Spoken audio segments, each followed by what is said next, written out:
राया, बायकोच्या एवढ्या आहारी जाशील असं वाटलं नव्हतं. ही बोलली म्हणून आलास ना मदत करायला? हिनच सांगितलं असेल या घराच्या आत पाऊल ठेवायचं नाही म्हणून. ही सांगेल ते सगळं ऐकतोस. हे घर तोडतोय, स्वतःच्या आईला स्वतःपासून लांब करतोयस, या घराला आपलं म्हणत नाहीस. मग कुठल्या हक्काने आलायस रे मदत करायला? आई अगं काय बोलतेस तू? तुला मदत करण्यासाठी मला कुणाला विचारायची किंवा कुणाला सांगायची गरज नाहीये. तू अडचणीत आहेस म्हणून मदत करायला आलो. मला तुमच्या मदतीची गरज नाहीये. मी बघीन कुठून आणायचे पैसे ते, नाहीतर खाईन ह्यांची बोलणी. पण तुमचे उपकार नकोयत मला. आई अगं उपकार करत नाहीये मी, पण ही मदत म्हणून किंवा कर्ज म्हणून तरी ठेव, पण घे. तुमच्यात भांडणं झालेली आम्हाला अजिबात आवडणार नाहीत आई. परक्यांकडून मदत घेत नाही मी. अहो आत्या, राया काय परका नसता तर असा आमच्यापासून लांब राहिला नसता. तू त्याला आमच्या सगळ्यांपासून लांब केलेस, आमच्याशी त्याचं नातं तोडलेस. हेच पाहिजे होतं ना तुला? झालं असेल तुझ्या मनाचं समाधान. अगं ही काय बोलतेस तू? तुला जी काय बोलायचं आहे ना ती मला बोल. जी काय झालं त्यात कृष्णाची काय बी चूक नाही. ही मुलगी ह्या घरात आल्यापासून सगळं चुकीचं घडतंय. माझ्या एकुलत्या एका लेकाला माझ्यापासून लांब केले. गावात कुठेही तोंड दाखवायला जागा नाही ठेवली. इतक्या वर्ष गावात मानाने जगलो, पण आता गावात मान खाली घालून जावं लागतंय. आई अगं चांगल्या मनानंच तुझी मदत करायला आलो होतो आम्ही. तुझ्या मनातनं राग काय जायना झालाय. तुझ्या मनात कृष्णाबद्दल एवढा द्वेष असेल असं वाटलं नव्हतं मला. अगं कृष्णानं हे घर एक कसं राहील ह्याचाच विचार केलाय कायम. पण तुम्ही तुमच्या डोळ्यावर तिच्या तिरस्काराची पट्टीच बांधून बसलाय. तुम्हाला तिचा चांगुलपणा कसा दिसणार आहे? मी अगोदर बी सांगितलंय आणि आत्ता बी सांगतो, कृष्णाचा अपमान झालेला मला चालणार नाही. तुझ्याकडून अपेक्षाही नाहीये दुसरी.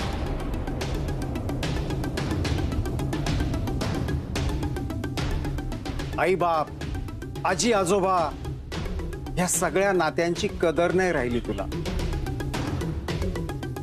बायकोचा पदर धरून जगतोयस. हीच एकटी तेवढी या जगात गुणाची. बाकी आम्ही सगळे तुझ्या वाईटावरच टपलोय ना. पण एक लक्षात ठेव, आम्ही डोळ्यावर पट्टी नाही बांधलेली. आम्हाला सगळं व्यवस्थित दिसतंय. तुमचं जे काही चाललंय ना ते सगळं. तू तुझ्या डोळ्यावर पट्टी बांधलीयस. बायकोचा बैल बनलायस तू, बैल.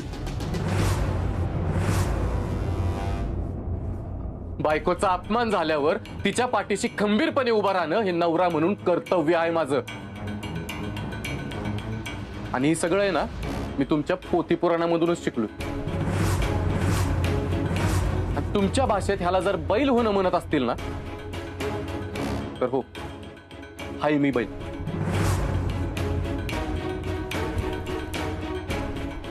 आणि हो, रागात का असं ना तुम्ही तिला माझी बायको म्हणून स्वीकारलं, हीच लय मोठी गोष्ट आहे माझ्यासाठी. त्यामुळं इथनं पुढं कृष्णाबद्दल बोलताना तुम्ही सगळे आदर ठेवूनच बोलाल याची आशा ठेवतो मी.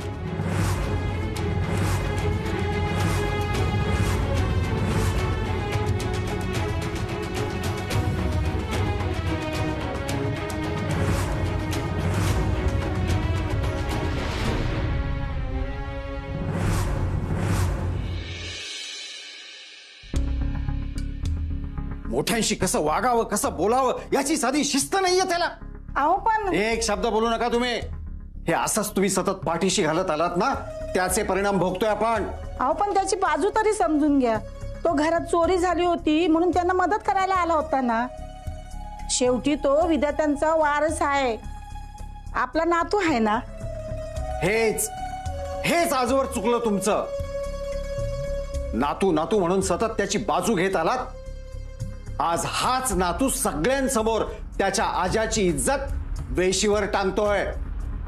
तुम्ही सारखं म्हणता ना विधातेंचा वारस, विधातेंचा वारस. अहो मग त्यानेही विधातेंचा वारस असल्यासारखं सतत वागावं ना. या घराचा वारस म्हणून त्याच्यावर काही जबाबदाऱ्या आहेत, त्याची काही कर्तव्य आहेत, काही बंधन आहेत. ती पाळली आहेत का त्याने कधी? कधीच नाही. बोला ना, आता काय झालं? अहो तुम्हाला किती समजून सांगितलं ना तरी तुम्ही त्याच्यावर विश्वास ठेवणार आहे का? का विश्वास ठेवायचा? आम्ही सगळं उघड्या डोळ्यांनी पाहतोय. आम्ही त्या पोरी सोबत बिन लग्नाचा राहतोय. तो शोभतं का तुमच्या नातवाला? हे तिच्यासाठी त्याने हे घर सोडलं आणि त्या पडवीत जाऊन संसार थाटला. हे योग्य वाटतंय तुम्हाला? का त्याच्या बायकोसाठी आमचा सगळ्यांसमोर सतत अपमान करतो हे पटतंय तुम्हाला? अहो तुम्ही स्वतःला त्याच्या जागी ठेवून बघा, मग तुम्हाला कळल. तो जे काय वागतोय ना त्याच्या मागे कारण पण तसंच आहे. आपल्याला वाटतं की तो घरच्या समद्यांच्या विरोधात आहे, पण तसं नाहीये. त्याचं जितकं प्रेम कृष्णावर आहे तेवढंच या घरावर, इथल्या माणसावर आहे. तो पण विधात्यांचं नाव मोठं व्हावं म्हणून सतत धडपडत असतो. तुम्ही त्याला समजून घ्यायला लई कमी पडताय. त्याचा या घरावर जीव नसता तर आज पण पैसे घेऊन आला नसता रंजनाला द्यायला. हे असं वरवरचं खोटं प्रेम दाखवून आपल्याला घरच्यांची खूप काळजी आहे असं तुम्हाला वाटत असेल ना, तर तो तुमचा गैरसमज आहे. तसं नाहीये. तुम्हाला त्या दोघांमधलं खरं प्रेम कधी समजलंच नाही. हो, आणि आम्हाला ते समजूनही घ्यायचं नाहीये. हे सगळं बघून आमच्या डोळ्याचं पारणं फिटलंय. हे असलं लग्न करायचं, मग काडी मोड घ्यायचा आणि मग हे असं एकत्र राहायचं. याला प्रेम म्हणता तुम्ही? त्याचं लगीन झालं तेव्हा तुम्ही इथं नव्हता. त्याची लग्नाची पहिली बायको लई दिवस जगणार नाही असं भाकीत केलं होतं गुरुजींनी. लग्नानंतर कृष्णाच्या जीवावर लई प्रसंग बेतलं. त्यात रायाने तिला स्वतःचा जीव धोक्यात घालून वाचवलं. तो जर कृष्णासाठी स्वतःचा जीव धोक्यात घालत असेल तर तुम्हीच सांगा त्याचं कृष्णावर किती प्रेम असेल. ते 7 फेरे, विधी पूजा, अंतरपाठ या समद्याच्या पलीकडे आहे. त्यांचं प्रेम आपल्याला नाही कळणार. ते काडीमोड घेऊन एकत्र राहतात याचा राग येतोय ना तुम्हाला? तर ऐका, त्यांनी एकमेकांपासून लांब जाण्यासाठी काडीमोड नाही घेतला, तर कायम दोघांना एकमेकाच्या जवळ राहता यावं म्हणून घेतलाय. राया कृष्णाला काय बी झालेलं नाही बघू शकत. दोघांचा एकमेकावर लई जीव आहे. हे घटस्फोटाचे पेपर त्यांच्यातलं नातं नाही संपू शकत.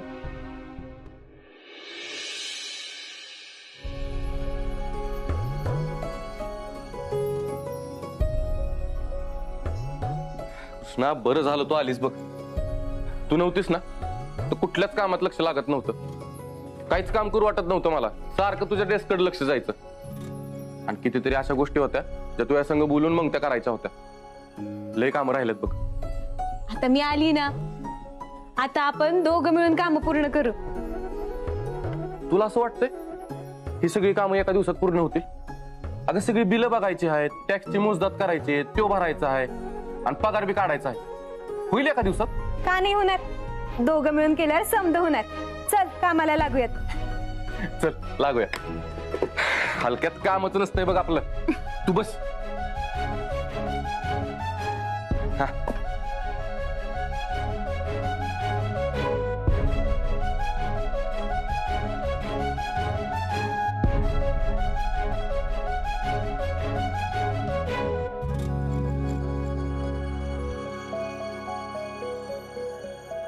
राया, ह्या बिलांची रिसिप्ट कुठे आहे?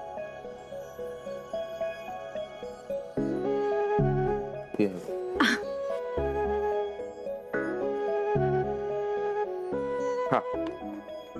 हो. होय रे, ह्याची रिसिप्टच दाखवली नाहीस तुम्हाला. अगं आहे की पाठीमाग जोडली. हे बघ.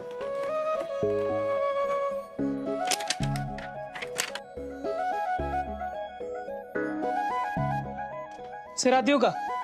या ना. सर एक आनंदाची बातमी आहे. आपण आयुर्वेदिक कंपनीला हळदीचं सॅम्पल दिलं होतं, हे त्यांना आवडले. ते आपल्या बरोबर डील करायला तयार आहेत. त्यांना कधी बोलवायचं? उद्याच बोलवा त्यांना. ठीक. हा. अरे राया, उद्या कशाला? अरे आजच बोलवून घे. चांगल्या कामाला उशीर कशाला? अगं आज केवढी कामं पडल्यात. अरे मीटिंग पण महत्वाची आहे. सर तुम्ही फोन लावून माणसं बोलवून घ्या, आपण आजच मीटिंग करूयात. आणि तुम्हाला सांगते, इतक्या दिवसांनी कारखान्यात येऊन मला लई भारी वाटते, एक वेगळीच एनर्जी वाटते. त्यामुळे आज आपण भरपूर कामं करणार आहे. चालेल, आता लगेच फोन करतो. हा कृष्णा कृष्णा, तू ही मीटिंग ठेवतेस खरं, पण आपल्याला विचार करायला वेळ बी नाही भेटणार. आणि डील होणं लय महत्वाचं आहे बघ. त्या कोहिनूर इंडस्ट्रीला नवीन क्लायंटची लय गरज आहे. तू काय बी काळजी करू नकोस. अरे मीटिंग म्हणजे काय, आपण आपली हळद कशी चांगली देतो हे फक्त सांगायचं असतं. आणि आपल्या हळदीची क्वालिटी समज सांगते. त्यामुळे तू तुझ्या टेन्शनच्या गाडीला ना जरा ब्रेक मार आणि माझ्या विश्वास ठेव. ही मीटिंग पण चांगली होणार आणि ही डील बी पक्की होणार.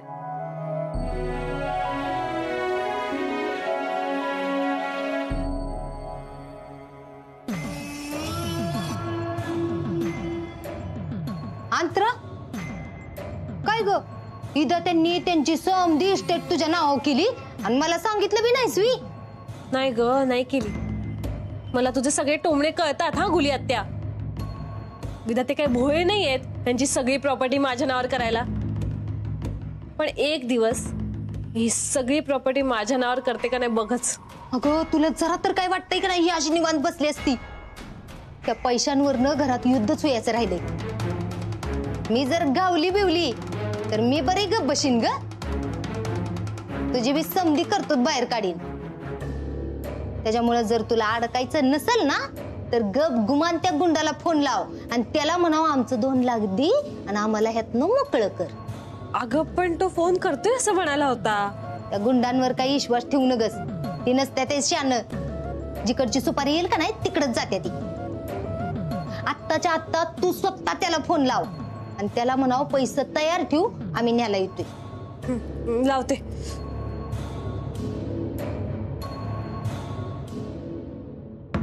हॅलो, तू आमचे पैसे येऊ शकता का आता तुम्ही पैसे न्यायला? आत्ता भेटतो. हा चला आता पड्डीशी एकदाच ती पैसे घेऊन येऊ आणि रणजीच्या कपाटात नेऊन टाकू म्हणजे आपली काळजी मिटली. चल लवकर.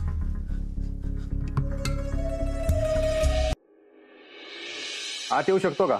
या. बस. सर हे फार्मा कंपनीचे मार्केटिंग हेड मिस्टर अविनाश आणि त्यांचे कलिंग. सर चहा कॉफी. काही चालेल. नमस्कार, मी रायबान विधाते आणि या कृष्णा विधाते. नमस्कार. आपण मीटिंगला सुरुवात करूया. आम्ही तुमच्या कंपनीचं नाव खूप ऐकले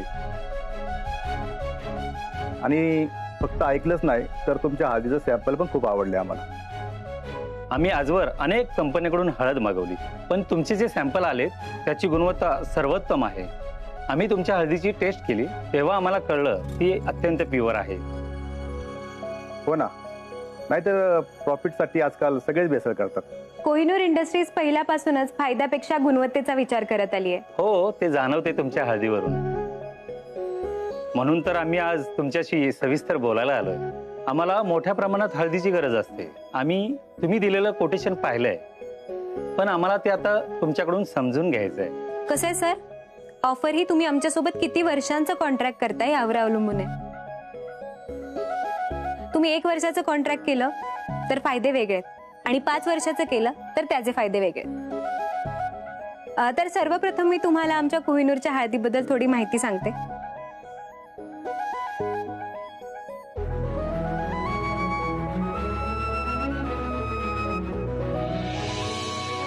सो दिस इज इट.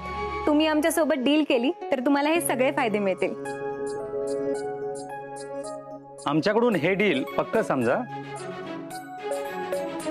आपल्या कराराच्या कागदपत्राची पूर्तता आम्ही लवकरच करू आणि आता जी हळदीची क्वालिटी आहे तीच आम्हाला शेवटपर्यंत हवी आहे. अहो तशीच राहणार, शब्द आहे आमचा. चला तर येतो आम्ही. हा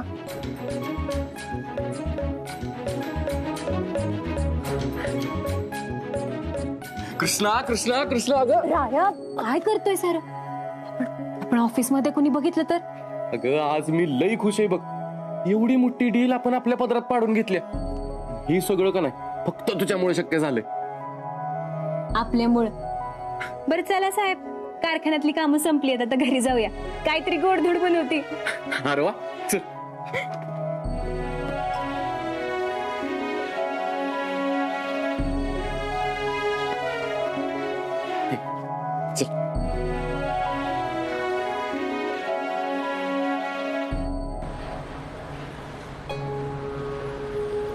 राया, मी खूप खुश आहे बघ.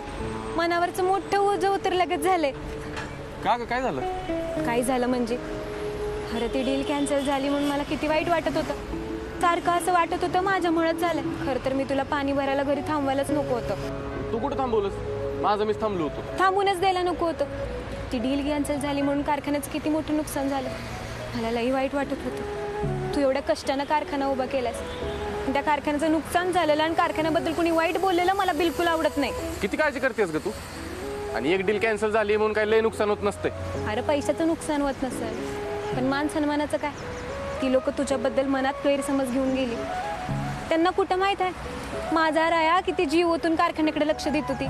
बरोबर आहे. तुझ्यासारखी जीव लावणारी जोडीदार जर सोबत असेल का नाही, तर प्रत्येक माणूस जीव ओतूनच काम करणार बघ. तुला माहितीये, तू जर सोबत असशील ना, तुम्हाला कसलीच काळजी नाही. किती बी मोठं संकट आलं का नाही, तरी त्यातनं मी बाहेर पडणार. मला 100% खात्री आहे. आणि तुला सांगू का, आजच्या मीटिंगचं मला अजिबातच टेन्शन नव्हतं बघ. कारण की तू सोबत होतीस आणि मला 100% खात्री होती की तू जर मीटिंगला असशील ना, ही डील आपल्या बाजूनेच होणार म्हणून. हो का?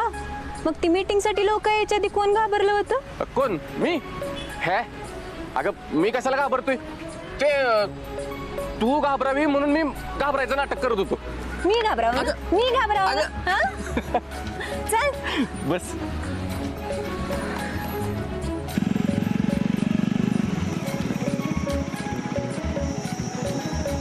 थांब थांब थांब. मुली मावशी ना अंतरा. थांबा थांबा थांबा, बस पटकन. हा चला. अगं चालले असतील कुठल्या तरी कामाला. नाही राया, मला ना काहीतरी गडबड वाटते. अंतरा नाही का फोनवर बोलली होती, रायन कृष्णानं बघितलं तर त्यांचं काही खरं नाही म्हणून. बरोबर आहे तुझं. आपण एक काम करू, ह्यांच्या मागं मागं जाऊ. आज काय तो सोक्षमोक्ष लावूनच टाकू.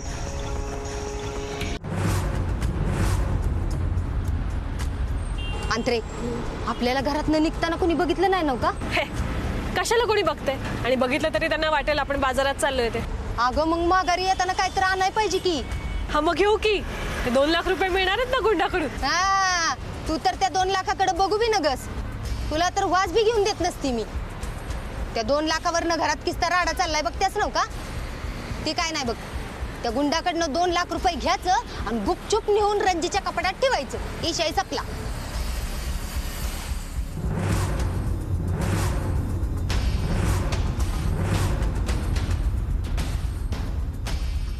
कृष्णा, अगं ही रिक्षा इकडे कुठं वळाली? ह्यांचं नक्की काय चाललंय? चल बघूया.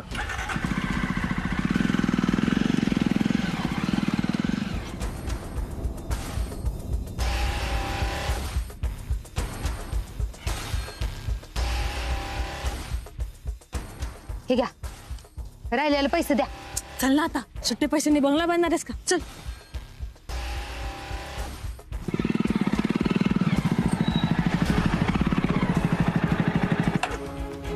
या दोघी इथं काय करतात? आपल्याला बघायला पाहिजे.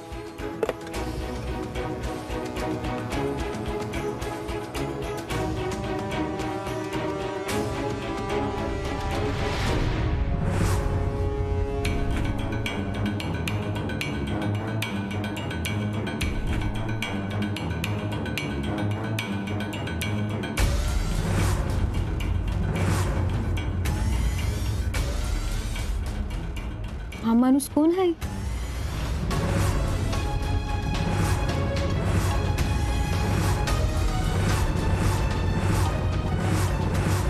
हा तर तोच माणूस आहे ज्याने माझ्यावर हल्ला केला होता. त्यांची गुली मावशी आणि अंतरा याला